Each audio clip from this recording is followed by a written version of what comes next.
दोस्तों, शायद आपने इस बुक समरी को सुनने का फैसला इसलिए किया होगा क्योंकि हो सकता है आप भी उन लोगों में शामिल हो जिन्हें पूरी दुनिया के उन हजारों पॉर्न यूजर्स के बारे में जानना है और जो इसे छोड़ना चाहते हैं। या फिर हो सकता है कि आपको खुद पोर्नोग्राफी की बुरी लत लग गई है और इसलिए आप इस ऑडियो बुक को सुन रहे हैं। गैरी मानते हैं कि योर ब्रेन ऑन पॉर्न में आपकी रुचि होने का इन दोनों में से कोई एक ही मुख्य कारण हो सकता है, बाकी की कई और वजहों में से। हो सकता है आप ऑनलाइन पॉर्न देखने में इतना सारा वक्त व्यतीत कर रहे हैं कि आपका इससे बाहर निकलना मुश्किल हो रहा है। या हो सकता है आपको सेक्स के क्लाइमैक्स के दौरान दिक्कत आ रही हो।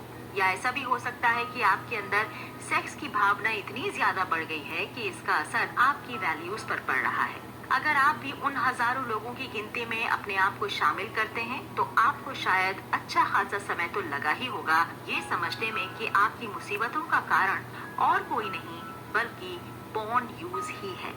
शुरुआत में कई लोगों को ऐसा लगता है कि उनकी समस्याओं का कारण डिप्रेशन, सोशल एंजाइटी या लोअर टेस्टोस्टेरोन है। कई बार लोग डॉक्टर से भी सलाह लेने के लिए चले जाते हैं, लेकिन ज्यादातर देखा गया है कि डॉक्टर्स ग्राफिक इमेजेस को देखना नॉर्मल समझते हैं और उनके हिसाब से इंटरनेट पॉर्न कोई हानि नहीं पहुंचाता है।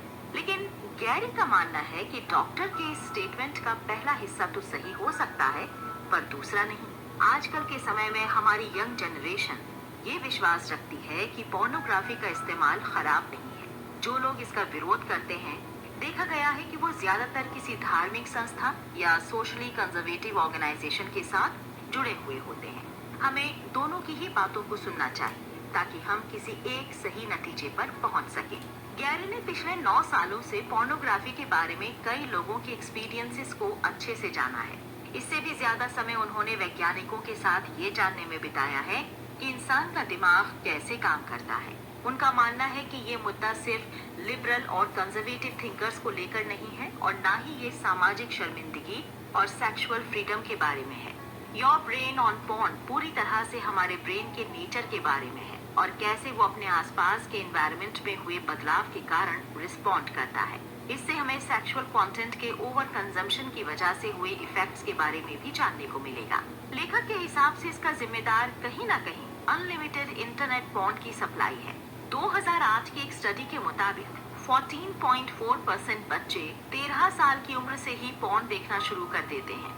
2011 तक आते आते ये 48.7% बच्चों में देखा जाने लगा। 2017 के ऑस्ट्रेलियन क्रॉस सेक्शनल स्टडी के मुताबिक ये पता चला है कि 69% लड़के और 23% लड़कियां 13 साल की उम्र से ही पॉर्न देखना शुरू कर देते हैं। एक दशक पहले तक गैरी को इंटरनेट पॉर्न के बारे में ज्यादा कुछ पता नहीं था और ना ही कभी वो पॉर्न को बैन करने के पक्ष में रहे। शायद इसका कारण ये था कि उनका जन्म नॉर्थ वेस्ट सिएटल के एक लिबरल नॉन रिलीजियस घर में हुआ था। लेकिन जब कई लोग उनकी पत्नी की वेबसाइट पर जाकर ये कन्फेस करते हैं कि उन्हें पॉर्न एडिक्शन है, तब उन्हें लगा कि बात थोड़ी गंभीर तो है।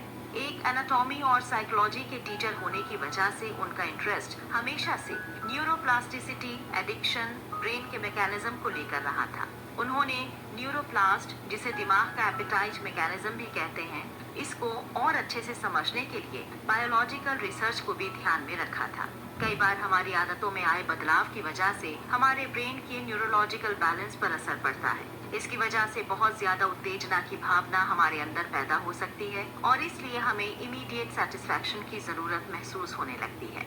ये आपके एंजॉयमेंट और आए दिन की रिस्पॉन्सिबिलिटी में बाधा डाल सकता है और साथ ही ये हमें और ज्यादा स्टिमुलेशन ढूंढने पर मजबूर करने लगता है। इसके अलावा हमारे मूड, हमारे नजरिए और प्रायोरिटी में ऐसे बदलाव लाता है जिसकी हमें खबर तक नहीं लगती है। लेकिन साइंस की मदद से कई ऐसे लोग सामने आए जिन्होंने पॉर्न से हुई तकलीफों को समझा और साइंस की मदद से ही अपने ब्रेन को रीडिजाइन किया ताकि उनकी पॉर्न से जुड़ी आदतों में सुधार आ सके। उन्होंने ये जानने की कोशिश नहीं की कि पॉर्न हानिकारक है या नहीं, बल्कि उन्होंने खुद इस चीज को अपनी जिंदगी से एलिमिनेट करके अपने आप में आए बदलावों को देखा। एक अच्छी बात यह है कि जो लोग इंटरनेट पॉर्न की समस्या में फंसे हुए हैं वो इन लोगों के अनुभव से सीखकर इस प्रॉब्लम से खुद को आराम पहुंचा सकते हैं। लेकिन कई बार उनके मोटिवेशन का जरिया उनके खुद की सेक्सुअल डिसफंक्शन बन जाती है, जैसे अपने पार्टनर के प्रति अट्रैक्ट ना होना, इरेक्टाइल डिसइंफेक्शन या इजैकुलेशन में देर होना आदि। एक और न्यूरोलॉजिस्ट हैरी फिश के अनुसार पॉर्न धीरे धीरे सेक्स को खत्म करता जा रहा है। उनके हिसाब से इंटरनेट पॉर्न लोगों को उस चीज का एक्सेस दे रहा है जो चीज इंसान को कभी कभी एक ट्रीट के रूप में मिलनी चाहिए, न कि रोज। मई 2014 के सम्मानीय मेडिकल जर्नल जामा साइकेट्री ने ये पब्लिश किया था कि आज के समय के पॉर्न यूजर्स ज्यादातर उनकी सेक्सुअल रिस्पॉन्सिवनेस में गिरावट महसूस करते हैं। इस स्टडी का नाम ही था द ब्रेन ऑन पॉर्न। इस जर्नल के लीड ऑथर के हिसाब से बहुत ज्यादा मात्रा में पॉर्न देखने वाले यूजर्स का दिमाग धीरे धीरे सिकुड़ने लगता है। 2014 के कैम्ब्रिज यूनिवर्सिटी के न्यूरो साइंस एक्सपर्ट की एक टीम ने ये पता लगाया कि जो लोग पॉर्न एडिक्ट होते हैं उनको असल जिंदगी में किसी भी महिला के साथ फिजिकल रिलेशनशिप में आने से दिक्कत आती है। इसके बाद से दर्जनों ऐसी स्टडीज और लिटरेचर रिव्यू लिखे जाने लगे जिससे ये साबित होने लगा कि इंटरनेट पॉर्न यूजर्स का दिमाग कैसे पूरी तरह चेंज कर देता है। गैरी ने उन सभी समस्याओं को पॉइंट आउट किया है जो पोर्नोग्राफी की वजह से पैदा होती है। इस बुक समरी से हम ये जानेंगे कि कैसे इन सब का संबंध न्यूरो साइंस और इवोल्यूशनरी बायोलॉजी से है और कैसे हम लोग पोर्नोग्राफी से जुड़ी समस्याओं को समझकर उन्हें सुधार सकते हैं। अगर आप भी इस तरह की किसी समस्या से जूझ रहे हैं तो कृपया आप इस ऑडियो बुक को थोड़ा सा